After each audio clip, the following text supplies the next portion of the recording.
Iran ने भारत की सरकार के सामने अब कौन सी कंडीशन रखी है जो हमारे लिए मानना काफी इंपॉर्टेंट है। मालदीव्स की सरकार को भारत ने कौन सा गिफ्ट दिया है और भारत में होने वाले ब्रिक्स समिट को फेल करने के लिए अब कौन से प्रयास किए जा रहे हैं। काफी सारी इंपॉर्टेंट अपडेट्स आ रही हैं जो आपको मेन स्ट्रीम के न्यूज चैनल्स के ऊपर भी देखने को नहीं मिलेंगी, इसलिए वीडियो को एंड तक देखिएगा।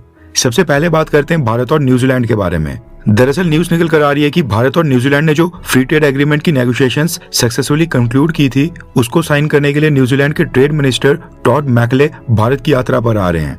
ठीक 3 दिन के बाद 27 अप्रैल के दिन यानी मंडे को ये फ्री ट्रेड एग्रीमेंट दोनों देशों के बीच भारत की राजधानी नई दिल्ली में साइन होना है। भारत में न्यूजीलैंड के साथ इस फ्री ट्रेड एग्रीमेंट की ज्यादा चर्चा तो नहीं हो रही है क्योंकि न्यूजीलैंड एक छोटा सा देश है। न्यूजीलैंड की पॉपुलेशन मात्र 52 लाख है एंड उससे ज्यादा पॉपुलेशन भारत की एक मेट्रो सिटी की है।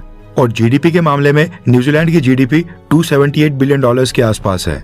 ईरान वॉर और वेस्ट बंगाल इलेक्शंस के बीच इस न्यूज के ऊपर ज्यादा डिस्कशन नहीं हो रही है, लेकिन न्यूजीलैंड में इस फ्री ट्रेड एग्रीमेंट के ऊपर काफी बड़े स्तर पर चर्चा की जा रही है।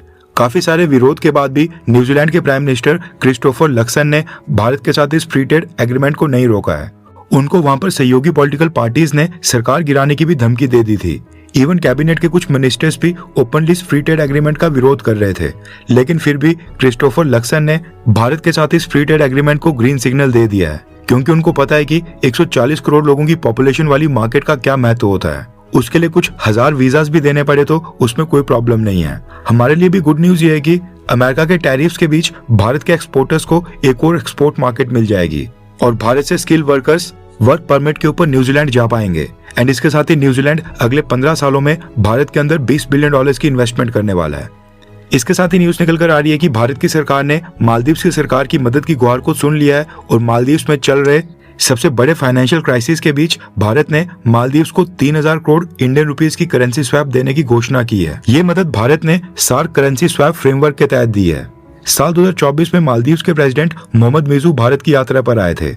उस समय ये फ्रेमवर्क साइन हुआ था और आज मालदीव्स की गवर्नमेंट को इसका बेनिफिट भी मिल गया है। मालदीव्स की गवर्नमेंट के ऊपर काफी प्रेशर आ रहा था कि वो भी पिछली गवर्नमेंट्स की तरह भारत और दूसरी कंट्रीज के सामने हाथ फैला रही है। उसकी वजह से मालदीव्स की फॉरेन मिनिस्ट्री ने सफाई पेश करते हुए कहा है कि उन्होंने भारत से जो इससे पहले $400 बिलियन का करेंसी स्वैप एग्रीमेंट किया था, उसको उनकी गवर्नमेंट ने क्लियर कर दिया है। लेकिन एक स्वैप एग्रीमेंट कंप्लीट नहीं हुआ कि मालदीव्स को अब दूसरे स्वैप एग्रीमेंट के लिए मदद लेनी पड़ गई है। इसलिए मालदीव की गवर्नमेंट के ऊपर काफी प्रेशर आ रहा है। रिपोर्ट्स के अकॉर्डिंग आज तक भारत ने मालदीव्स को $1.1 बिलियन की करेंसी स्वैप के माध्यम से मदद कर दी है, जबकि कई मिलियन डॉलर्स ग्रांट के रूप में मालदीव्स को दिए गए हैं। वैसे जिन लोगों को नहीं पता उनकी जानकारी के लिए बता दूं कि भारत ने ये जो मालदीव्स की 3000 करोड़ रुपीस की करेंसी स्वैप फ्रेमवर्क के तहत मदद की है, ये एक तरह से लोन है, लेकिन कम समय के लिए और इजी टर्म्स के लिए है। जो प्रॉपर लोन होता है वो कई सालों के लिए लिया जाता है और लोन की अवधि 5 या फिर 10 या 15 साल तक होती है, यानी काफी लंबे पीरियड के लिए। और वहीं पर लोन के अंदर इंटरेस्ट रेट काफी हाई होते हैं, 4-5%, 6-7% भी होते हैं। लोन का पैसा किस्तों में वापस देना होता है, लेकिन करेंसी स्वैप फ्रेमवर्क के तहत ये जो पैसा दिया जाता है, पहले तो इसके ऊपर 1-2% या कभी कभी तो 0% का इंटरेस्ट लिया जाता है, यानी ना के बराबर ब्याज लिया जाता है। साथ में जो करेंसी स्वैप फ्रेमवर्क के तहत पैसा लिया जाता है उसको साल या 6 महीने के अंदर वापस करना होता है, ताकि शॉर्ट टर्म में जो सरकार को लिक्विडिटी की प्रॉब्लम फेस करनी पड़ रही है वो दूर हो जाए। मालदीव के साथ मसला ये है कि मालदीव्स की गवर्नमेंट को ये भारत के साथ करेंसी स्वैप बार बार इसलिए करनी पड़ रही है क्योंकि उनकी जो शॉर्ट टर्म लिक्विडिटी प्रॉब्लम है वो खत्म होने का नाम नहीं ले रही है। पहले से लोन का इतना प्रेशर है कि वो नया लोन लेना नहीं चाहते हैं। ऊपर से अब ये मिडिल ईस्ट में ईरान वॉर स्टार्ट हो गया है, गल्फ कंट्रीज के ऊपर भी हमले हुए, जिसकी वजह से इंटरनेशनल रूट्स के ऊपर फ्लाइट्स काफी ज्यादा डिस्टर्ब हो गई और मालदीव्स में टूरिस्ट 40 से 50% तक ड्रॉप हो गए हैं। यानी अगर पहले 100 टूरिस्ट आते थे तो अब 50 से 60 टूरिस्ट ही आ रहे हैं मालदीव्स में। और अब जब नेगोशिएशन चल रही है, यानी कि वॉर फिलहाल के लिए रुक गया है, आज भी मालदीव्स के अंदर 30 से 40% कम टूरिस्ट आ रहे हैं। मालदीव्स की गवर्नमेंट का रिवेन्यू 90% तक टूरिज्म के ऊपर ही डिपेंड करता है। ऐसे में अगर टूरिज्म सेक्टर ही काम नहीं करेगा तो सरकार का बजट तो हिलना लाजमी है। इसी के चलते मोहम्मद मिजू ने भारत से मदद की गुहार लगाई थी और अब भारत ने भी 3000 crore Indian rupees Maldives government के बैंक अकाउंट में ट्रांसफर कर दिए हैं। वैसे ये इंसान एक समय पर इंडिया आउट कैंपेन को लीड कर रहा था। इसने वहां से भारतीय सेना को भी वापस भारत भेज दिया था और आज यही भारत के सामने हाथ फैलाने के ऊपर मजबूर है। हालांकि ये बात भी सच है कि अगर भारत मालदीव्स को ये पैसे नहीं देता तो चाइना दे देता और चाइना ऐसी टर्म्स और कंडीशन रखता जिनको पूरी करना मालदीव्स के लिए काफी मुश्किल होता और उसके बदले में मालदीव्स को अपना कुछ न कुछ वहां पर एसेट चाइना के सामने गिरवी रखना पड़ता। श्रीलंका ने भी अपना हम्बनटोटा पोर्ट चाइना को 99 साल के लीज के ऊपर दे दिया था। अब मालदीव्स ऐसा कुछ ना करे, इसलिए भारत को बार बार मालदीव्स की मदद करनी पड़ रही है। नेक्स्ट अपडेट आ रही है भारत और ईरान के बारे में। रेफरेंस के लिए आपकी स्क्रीन के ऊपर आर्टिकल का स्क्रीनशॉट है। न्यूज निकल कर आ रही है कि अमेरिका और ईरान के बीच इनडेफिनिट पीरियड के लिए जो सीजफायर अनाउंस हुआ है, उसके बाद ईरान की सरकार ने कुछ सिलेक्टेड एयरपोर्ट्स को वापस से ओपन करने के और डोमेस्टिक और इंटरनेशनल रूट्स के ऊपर फ्लाइट्स वापस शुरू करने के आदेश दे दिए हैं।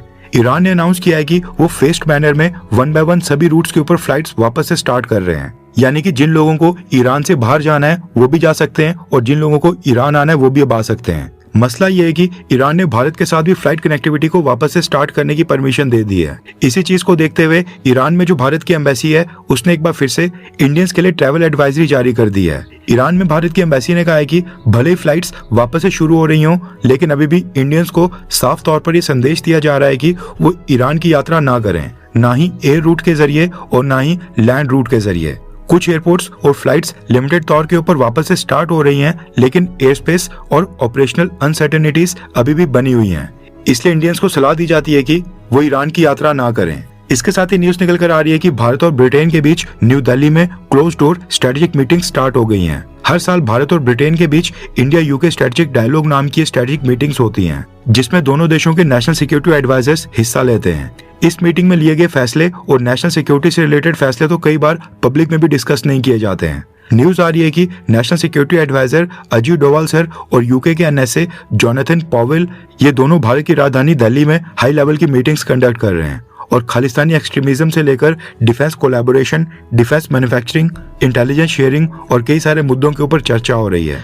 नेक्स्ट अपडेट आ रही है ब्रिक्स समिट के बारे में। रेफरेंस के लिए आपकी स्क्रीन के ऊपर आर्टिकल का स्क्रीनशॉट है। न्यूज निकल कर आ रही है कि मिडिल ईस्ट में ईरान वॉर के बीच भारत सरकार ने ब्रिक्स देशों की कंसल्टेशंस मीटिंग बुलाई है, जो कि अगले हफ्ते होने जा रही है। इस कंसल्टेशन मीटिंग में ब्रिक्स के सभी देशों के रिप्रेजेंटेटिव शामिल होंगे। भारत इस साल के लिए ब्रिक्स का प्रेसिडेंट है, इसलिए ब्रिक्स संगठन की मीटिंग्स इस साल भारत ने ही होस्ट करनी है। ब्रिक्स समिट, जिसमें ब्रिक्स देशों के लीडर्स, प्रेसिडेंट और प्राइम मिनिस्टर शामिल होंगे, वो तो खैर सितंबर या फिर अक्टूबर महीने में भारत होस्ट करेगा। लेकिन उससे पहले भारत को ब्रिक्स देशों की विदेश मंत्रियों की एक मीटिंग होस्ट करनी है, जो होनी है अगले महीने मई में। 14 से 15 मई को Bharat BRICS foreign ministers meet host करने वाला है और इसमें अब मात्र 20 से 22 दिन का समय रह गया है। लेकिन उससे पहले ईरान और चाइना, इन दोनों ने भारत में होने वाली इस ब्रिक्स मीटिंग को फेल करने और भारत को बदनाम करने की पूरी कोशिश स्टार्ट कर दी है, जिसकी वजह से अब भारत की सरकार को अचानक से कंसल्टेशन मीटिंग्स बुलानी पड़ रही है अपने ये मतभेद दूर करने की कोशिश करने के लिए। मसला ये है कि पिछले साल जब ब्रिक्स में 5 नए देश शामिल किए गए थे, उनमें ईरान भी शामिल हुआ था और यही अब एक बड़ी कंट्रोवर्सी का कारण बनते जा रहा है। दरअसल न्यूज निकल कर आ रही है कि भारत में जो ब्रिक्स देशों के विदेश मंत्री की मीटिंग होनी है, उसमें हमें ज्वाइंट स्टेटमेंट ही ना देखने को मिले, इस चीज के चांसेस अब काफी ज्यादा बढ़ गए हैं, क्योंकि इस मीटिंग के लिए ईरान ने भारत के सामने कुछ शर्तें रख दी हैं। मसला ये है कि ईरान भारत सरकार के ऊपर प्रेशर डाल रहा है कि ब्रिक्स संगठन का प्रेसिडेंट और चेयर होने के नाते भारत सरकार पहले एक स्टेटमेंट इशू करे, जिसमें ईरान के ऊपर अमेरिका और इजराइल के हमलों को कंडेम किया जाए, ईरान पर हमलों की आलोचना हो। इसके साथ ही ईरान ने भारत के सामने डिमांड रखी है कि ब्रिक्स मीटिंग के बाद जो ज्वाइंट स्टेटमेंट आएगी, उसमें अमेरिका और इजराइल इनके ईरान के ऊपर हमलों की कड़े शब्दों में निंदा की जाए। ईरान की साइड से भारत को मैसेज कन्वे किया गया है कि अगर भारत ज्वाइंट स्टेटमेंट में अमेरिका और इजराइल के हमलों को कंडेम नहीं करता है, तो ईरान के विदेश मंत्री अब्बास अरागची ये अगले महीने ब्रिक्स फॉरेन मिनिस्टर्स मीटिंग को अटेंड करने के लिए भारत नहीं आएंगे। यानी ईरान अपने विदेश मंत्री को भारत नहीं भेजेगा।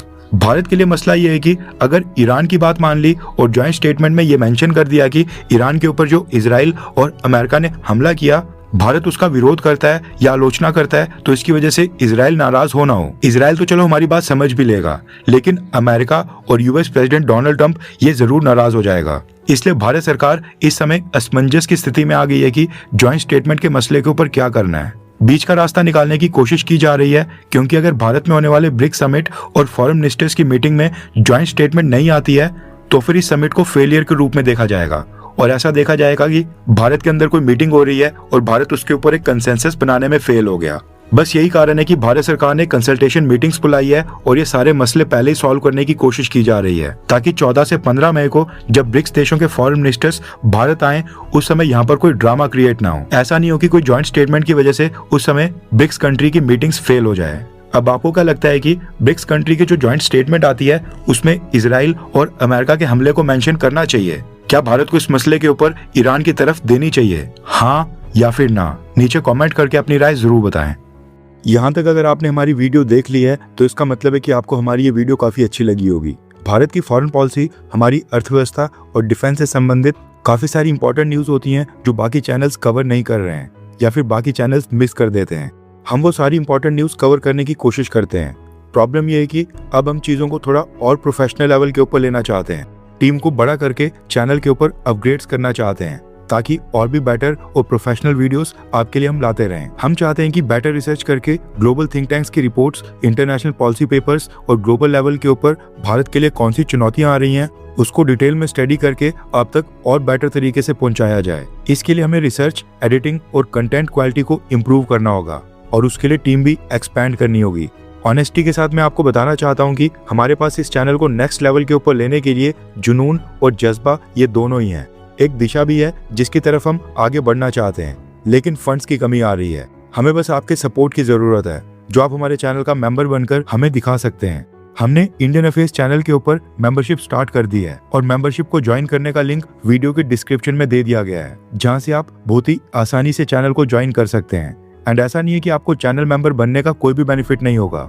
चैनल मेंबर्स के लिए, यानी कि जो भी लोग ज्वाइन करते हैं, हम उनके लिए हर हफ्ते 3 से 4 स्पेशल मेंबर्स ओनली वीडियोस लाते रहेंगे, जिसमें हम global think tanks, international experts और डिटेल जियोपॉलिटिकल एनालिसिस को शेयर करेंगे, जो अक्सर इंटरनेशनल रिपोर्ट्स, रिसर्च पेपर्स और एक्सपर्ट डिस्कशंस पे मिलते हैं। लेकिन जो हमारी नॉर्मल वीडियोस होती है उनमें उसको डिटेल में कवर करना काफी मुश्किल हो जाता है। बाकी जो नॉर्मल वीडियोस हमारे चैनल के ऊपर अभी आ रही हैं वो सब व्यूअर्स के लिए आती रहेंगी, लेकिन जो लोग चैनल को ज्वाइन करते हैं उनके लिए स्पेशल कंटेंट आएगा। आई होप आप लोग मेंबरशिप को ज्वाइन करके हमें सपोर्ट करेंगे ताकि हम आपस में एक साथ मिलकर इस चैनल को नेक्स्ट लेवल के ऊपर ले जाएं। ज्वाइन करने का लिंक डिस्क्रिप्शन में है। जय हिंद, वंदे मातरम।